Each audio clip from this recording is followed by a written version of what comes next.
हिरी और मूर्ति। उसमें मूर्ति नामक पत्नी के द्वारा भगवान नर और नारायण ऋषि रूप में प्रकट हुए, जो आज भी बद्री विशाल में विराजमान है। वहीं पर उनकी माताजी और पिताजी भी विराजमान है। नर नारायण निरंतर बद्री विशाल में तपस्या में संलग्न रहते हैं, जगत के जीवों का कल्याण करने के लिए। और कहते हैं जीवों का कल्याण, और कहते हैं कि प्रसूति की एक बेटी थी जिनका नाम था स्वाहा, जो अग्निदेव को ब्याही गई। एक थी स्वधा, जो पितरों को ब्याही गई। और एक सबसे छोटी थी, 13 थी, 16 थी, तो 13 कन्याओं को, 13 धर्म को, एक अग्नि के लिए, एक पितरों के लिए, और एक सबसे छोटी भगवान शंकर को ब्याही गई जिनका नाम था देवी सती। सती जी जो शिव जी को ब्याही गई, इनके कोई संतान नहीं हुई, क्योंकि उन्होंने अपने पिता के यज्ञ में शरीर ही त्याग दिया था। परीक्षित चौके बोले शरीर क्यों त्यागा महाराज पिताजी के यज्ञ में? बोले इनके पिता दक्ष ने भोले बाबा का अपमान कर दिया, इसलिए दुखी होकर के इन्होंने शरीर त्याग दिया। तो कारण पूछा परीक्षित ने, क्या अपमान किया? तो विस्तार से ये चरित्र श्री सुखदेव जी महाराज ने सुनाया। बोले वृंदावन बिहारी लाल की, भक्तवत्सल भगवान की, श्रीमद् भागवत महापुराण की जय जय श्री राधे। आरती करें जजमान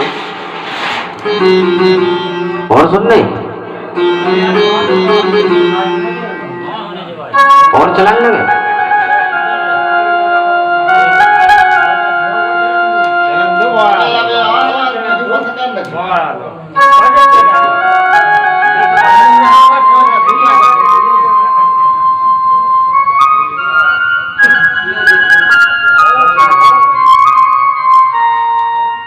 सुखदेव जी कहते हैं राजन, जिस समय दक्ष प्रजापति राजा बने तो इनको बड़ा मद हो गया। पद का जब मद हुआ, देवताओं ने मिलकर इनका स्वागत किया तो सभी खड़े हुए दक्ष के आगे, पर भोले बाबा खड़े नहीं हुए।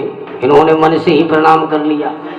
तो देहाभिमान देव को महत्व देता है, भीतर भले ही गाली देते रहो पर ऊपर से सिर झुकाते रहो। तो देहाभिमान दक्ष को बुरा लगा और उसने भगवान शंकर को खूब गालियां सुनाई। बोला सभ्य समाज में एक भी असभ्य व्यक्ति आके बैठ जाए तो सारा समाज विघटित हो जाता है। ये सारा समाज विकृत हो गया, इसलिए कभी भी असभ्य व्यक्ति को नहीं बुलाना चाहिए। लोग काना भूसी करने लगे, यहाँ सब भैया कौन आ गया? दक्षिण का तुम्हें दिखाई नहीं पड़ता ये शंकर? अरे राम राम, सब लोगों में बैठे तो सभ्यता आवे। 24 घंटे भूत प्रेतों के साथ घूमने वाला सभ्यता कहां से आई? प्रेतावासेषु घोरेषु, चिता की भस्म लगाए मरघट का वासी, उसको तो छूने का धर्म नहीं है। अब तो नंदीश्वर आंखें लाल हो गई नंदीश्वर की। ये मेरे भोले बाबा से कैसे बोल रहा है? भोले बाबा आपकी यदि आज्ञा मिले तो इसकी बोलती बंद कर दूं। भोले बाबा ने मुस्कुरा के कहा, बोल रहे ने बोलते बोलते नंदो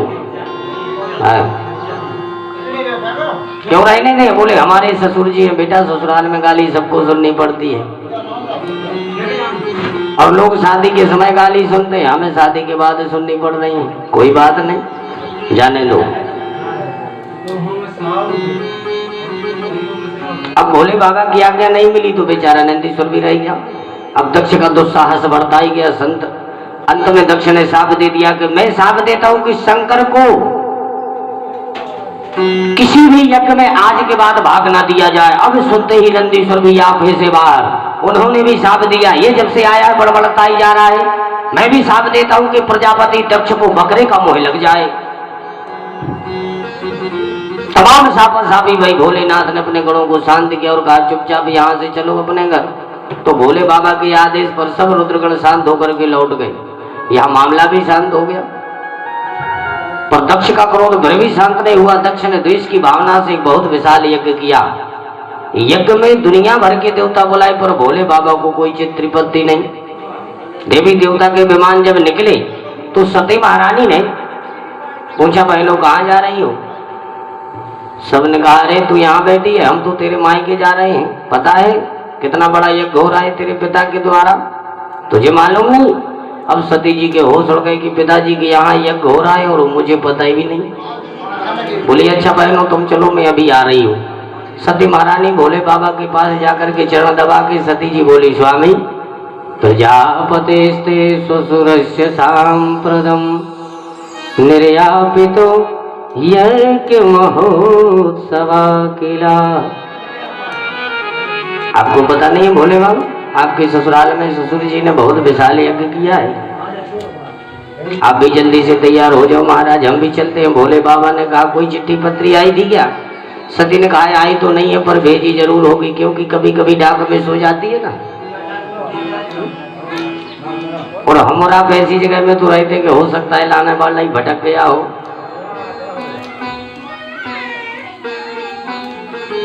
ऐसा हो सकता है कि आपको ना बुलाया जाए। भोले बाबा हंस पड़े, देवी हमें सब मालूम है, नहीं बुलाया। कैसे मालूम है?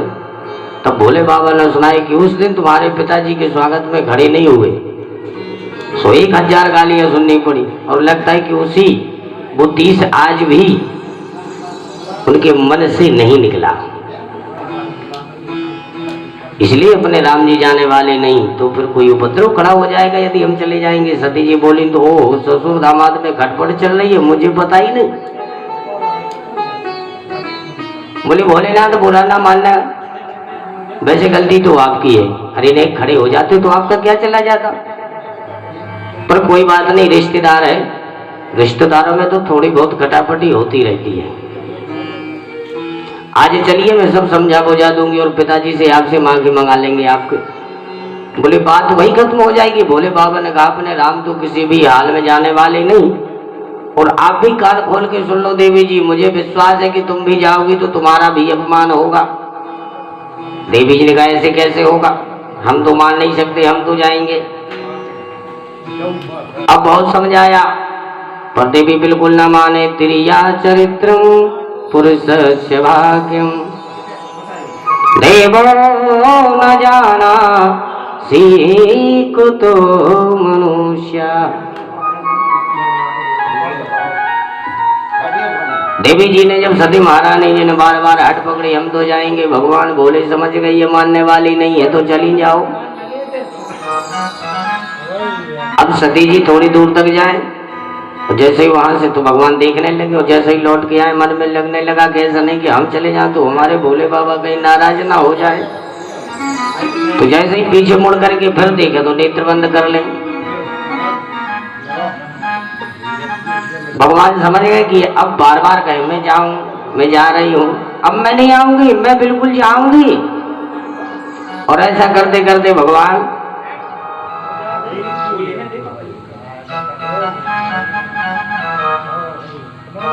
को लगने लगा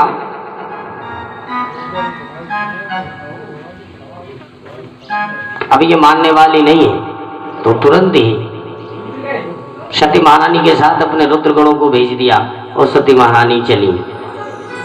बोले सती महारानी की जयकार करते रुद्रगणों के साथ माता सती जैसे यज्ञ भूमि में प्रविष्ट हुई तो जितने भी थे वो सब मुझे देख देख के मुझे घुमाने लगे। दक्ष के डर के मारे किसी ने भी दंडवत नहीं किया सती माँ को कि कहीं प्रजापति दक्ष नाराज ना हो जाए। सती जी को बड़ा बुरा लगा। देवियां भी सती जी को देख करके हंसने लगी, ऊपर से तो कहने लगी आओ आओ बहना तू ठीक आई, तेरे बिना तो मन ही नहीं लग रहा, और सुना है पिताजी ने तुझे चिट्ठी भी नहीं भेजी, तो क्या हुआ अपना ही तो घर है, तूने बहुत बढ़िया किया बहन आकर के। सती जी को बड़ा बुरा लगा कि देखो सभी बहनाएं हमारा कितना अवसर का लाभ उठा रही हैं, अब ये कहने की क्या जरूरत है कि तेरे को चिट्ठी पत्री नहीं मिली। पर दुनिया में ऐसे भी लोग होते हैं जो मिलने का तो खूब अभिनय करते हैं पर बात ऐसी करेंगे जो तुम्हें सबसे ज्यादा फीकी लगे। सती ने किसी पर भी ध्यान नहीं दिया, सोचा कि मायके में सबसे ज्यादा महत्व माँ का होता है। एक बार माँ जी से तो मिलूं। सती जी के ना आने की हार्दिक पीड़ा केवल उनकी माँ प्रसूति के मन में ही थी, तो अत्यंत विकल थी। और जो सती जी ने भवन में प्रवेश किया तो प्रसन्न होकर के दौड़ करके माँ ने हृदय से लगा लिया। सादर भाव मिली एक माता, सादर भाव मिली एक माता।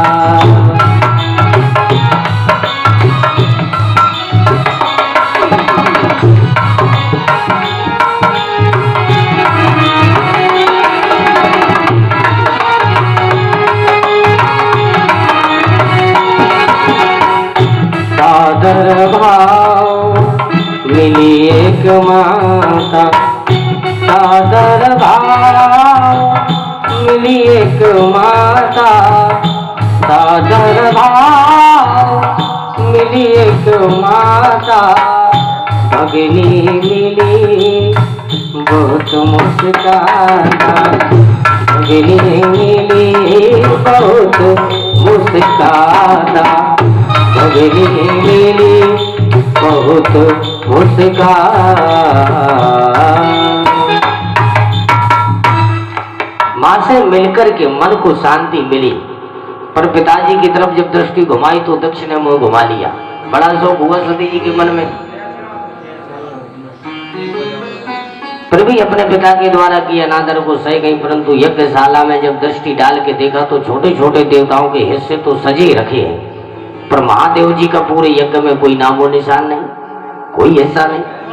अब तो सती माँ एकदम आवेश में भर गई, दक्ष को खूब खरी खोटी सुना डाली। बोली, दक्ष प्रजापति, प्रजापति दक्ष, मुझे सबसे बड़ी गिलानी आज इस बात की है कि मेरा जन्म तेरे जैसे शिवद्रोही से हुआ है। शिवद्रोही से संबंध है समाप्त करने के लिए अब एक ही उपाय है कि इस शरीर को ही समाप्त कर दिया जाए, क्योंकि जब तक ये नहीं रहेगा लोग मुझे दक्ष कुमारी ही कहेंगे, और तुम्हारा नाम मेरे नाम के साथ जुड़े ये मैं कभी आज के बाद स्वीकार नहीं करूंगी, क्योंकि तुम शिवद्रोही हो और शिवद्रोही से मेरा संबंध कोई जीवन में हो नहीं सकता। ऐसा कह करके सतीमान ध्यान मग्न होकर के भोले बाबा के चरणों का स्मरण करके एक पल में अपना शरीर त्याग दिया। बोले सती महारानी की जय। माता सती के देह को तक समाप्त होते देख करके दौड़े दौड़े सब रुद्रगण मारो काटो चिल्लाते हुए दौड़ टूट पड़े। सारी बल्लियां उखाड़ के यज्ञशाला चौपट कर डाली, भंडार सत्यानाश कर डाला। परंतु भृगु मुनि यज्ञाचार्य थे, उन्होंने रक्षोहण मंत्र से शक्ति से ही देवी शक्तियों को प्रकट करके भूत प्रेतों को मार पीट करके वहां से भगा दिया। नारद जी दौड़ लगाई, नारद जी ने भोले बाबा के पास, बोले बाबा गजब हो गया। क्या बोले, जैसे ही हम वैसे ही तुम। क्या हुआ? बोले क्या मतलब है महाराज? अरे बोले महाराज क्या मतलब, माता सती मिलने गई थी पिताजी से यज्ञ भूमि में, उस दुष्ट ने मिलना तो दूर रहा, अपनी बेटी से मिलते मिलते ऐसा धक्का मारा कि बेचारी हवन कुंड में गिर गई। अब नारद जी तो पुराने जमाने के संवाददाता है, वो जो मीडिया वाले होते हैं उनको चटपटी बातें बनाने में बड़ा आनंद आता है, वो बड़ी चुपड़ी चुपड़ी बातें बनाते हैं। खबर भी ऐसी चटपटी बना करके प्रस्तुत कर देते हैं कि भोले बाबा का माथा एकदम गर्म हो गया। रुद्र भागम तम भोक्ष चावरम पित्रा चवे देवी कृत हेलनम विभो। उखाड़ करके जटा पटक दी और वीरभद्र को प्रकट किया और आदेश दिया कि जाओ दक्षम सभ्यम जयी, यज्ञ सहित दक्ष को समाप्त कर दो। वीरभद्र तूफान बन करके इतने वेग से दौड़े कि देवता भयभीत होकर भागने लगे। वीरभद्र ने रुद्रों को आदेश दिया कि एक भी ना भाग न पावे, सबको बंदी बनाओ। जिन्होंने भी यज्ञ में भाग लिया है वो भाग लेके ही जाएंगे, खाली हाथ कोई नहीं जाएगा। तो साहब को पकड़ पकड़ के लाओ करके रस्सियों में बांध करके और यज्ञ सारी यज्ञशाला को उखाड़ करके फेंक दिया। अब बोलो इन्हें क्या दंड दिया जाए? दो बेचारे पिट रहे थे, रुद्रगण बोले, उन्होंने शिकायत कर रहे थे, बोले महाराज जी ये भृगु बाबा हैं जो ये हम पिट रहे थे और ये बड़ी अपनी दाढ़ी पर हाथ फेर रहे थे। क्रोध में भरे वीरभद्र ने भृगु जी की दाढ़ी पकड़ के एक झटके में सारे 12 लौंच लिए और भृगु जी को छोड़ दिया। महाराज ये पूषा देवता खड़े हैं, हम पिट रहे थे, ये बढ़िया बत्ती सी निकाल रहे थे, जब एक मुक्का मारा तो सारी बत्ती सी बाहर। बाकी देवताओं की शिकायत कही, महाराज ये हमारी आंखें मटका रहे थे, हमारी तरफ देख देख के तो दोनों उंगली डाल करके आंखें बाहर निकाल लेते हैं। सारी यज्ञशाला को चौपट करके सारे देवताओं को खंडित कर दिया और अंत में दक्ष को भी पटक करके सिर को धड़ से मरोड़ करके तोड़ करके हवन कुंड में स्वाहा बोले शंकर भगवान की।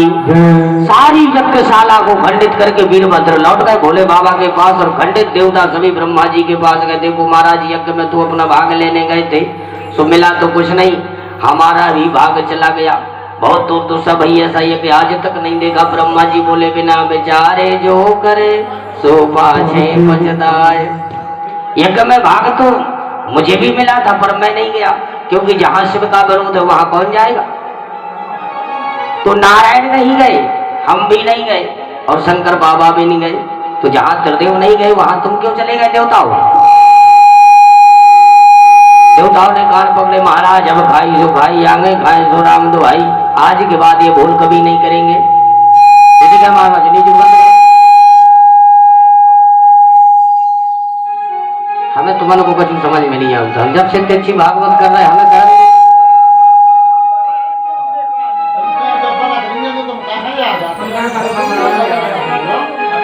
हेलो हेलो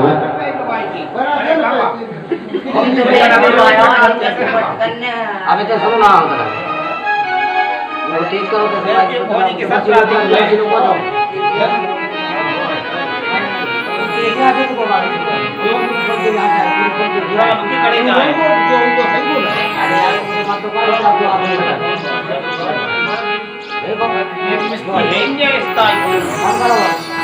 अच्छा चूतिया बनाओ तो अच्छे मेरे गायब करो।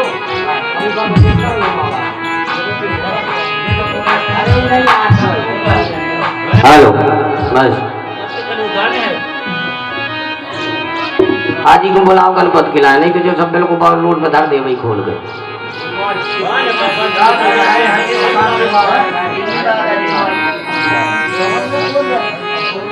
बोले वृंदावन में हरि लाल की जय। अब खाई सो खाई आगे खाए सो राम दुहाई, आज के बाद भूल कभी नहीं करेंगे। ब्रह्मा जी बोले चलो शंकर बाबा को खुश कर दे, तो सभी बहुत जल्दी प्रसन्न हो जाते। तब सभी देवताओं के साथ शंकर जी शरण में आए। शंकर जी ने ब्रह्मा जी को देखा तो प्रणाम करके स्वागत किया। ब्रह्मा जी ने देवताओं की सिफारिश करी तो भोले बाबा 1 मिनट में खुश हो जाते। क्षणे रुष्टा क्षणे दुष्टा, एक क्षण में गरम तो एक क्षण में नरम। बोले कहो क्या समस्या है। प्रभु जी ने कहा देखो महाराज पूरी दाढ़ी लौच के रख दी, एक बाल नहीं बचा, बिना दाढ़ी के मेरे को बड़ी बेचैनी रहती है। भोले बाबा ने मुस्कुराए बोले पूरी दाढ़ी तो नहीं मिलेगी, परंतु थोड़ी सी दाढ़ी तुमको आगे लग जाएगी, जाओ हमारा आशीर्वाद है। वही फैशन कर दाढ़ी प्रभु जी को प्रदान कर दी। तुम इतने सही काम चला लेना। देवताओं ने पूछा कि देखो मुझे ऐसा मुक्का मारा कि दांत एक भी नहीं मुंह में बचा। भोले बाबा ने कहा क्या जरूरत है दांतों की, सतुआ घोर के खाओ, कोई आवश्यकता नहीं। भक्त देवता ने कहा कि देखो मेरी आंखें फोड़ दे। भोले बाबा ने कहा तुम मित्र दृष्टि से देख सकोगे, ये तुम्हें सामर्थ्य प्रदान करता हूँ। सारे देवता प्रसन्न होकर बोले भोलेनाथ ये यज्ञ में सफल, यज्ञ भी सफल करें। भोले बाबा ने कहा यज्ञ में भाग मिलेगा नहीं तो हम जाके करेंगे क्या। अब सारे देवता मिलके बोले भोलेनाथ आज के बाद यज्ञ में जो भी सामग्री शेष बचेगी वो सब आपका ही हिस्सा माना जाएगा। भोले बाबा खुश हो गए, जो ही राम सोई राम, जितना मिले उतने में ही खुश, जो बच जाए वही बहुत है भाई। यज्ञ में भोले बाबा समस्त देवताओं के साथ राजी होके आए। बोले बुलाओ यजमान। देवता बोले यजमान का शरीर तो स्वाहा, सिर तो स्वाहा हो गया, धर ये पड़ा है। भोले बाबा को ससुर जी की दशा पर दया आ गई तो बकरे का मुंह जोड़ करके पुनर्जीवित कर दिया। प्रजापति दक्ष ने हाथ जोड़ के प्रणाम किया और स्तुति गा उठे। भोले बाबा को हंसी आने लगी कि मेरे ससुर जी की तो भाषा ही बदल गई, क्योंकि बकरे का मुंह लगाए तो बकरी की तरह बोल रहे हैं और बकरे की वाणी। इसलिए पूजा करने के बाद भोले बाबा के सामने भक्त लोग बम बम बम बम बोलते हैं बकरे की तरह, और जब बम बम बोलते हैं तो भगवान भी बड़े खुश होते हैं। सभी को समझाते हुए भगवान ने कहा सुनो भाई देवताओं, इसमें और शिव में जो विरोध मानते हैं या मेरा सेवक शिव जी का विरोधी बन जाते हैं उनके कार्य कभी सफल नहीं होते, क्योंकि तत्वतः हम दोनों अभिन्न हैं। शिवद्रोही मम दास कहावा, सो नर मोहि सपन हूँ नहीं बावा। जो शिव का द्रोही और मेरा दास, वो दास कभी मुझे स्वप्न में भी अच्छा नहीं लगता। स्वप्न में भी मुझे ऐसे लोग अच्छे नहीं लगते। जैसे कन्या का समर्पण तो अपने पति में ही होता है, पर पति में समर्पण करने के साथ साथ जेठ सास ससुर का भी वो ख्याल करती है, उन सबका आदर उन ध्यान भी रखती है। ऐसे ही तो समर्पण अपने इष्ट में ही होना चाहिए, पर आदर सम्मान सभी देवी देवताओं का करना चाहिए।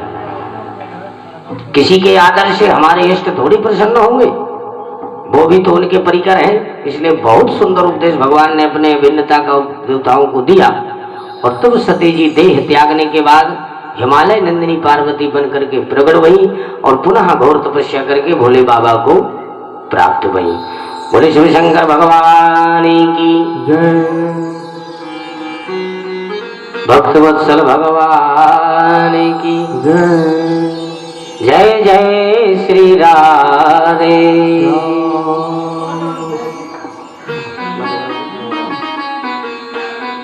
अब यार हम जा कह रहे घर पर, यार अच्छो बनाओ जा, नेचे की मशीन बिल्कुल स्टार्ट करो आज।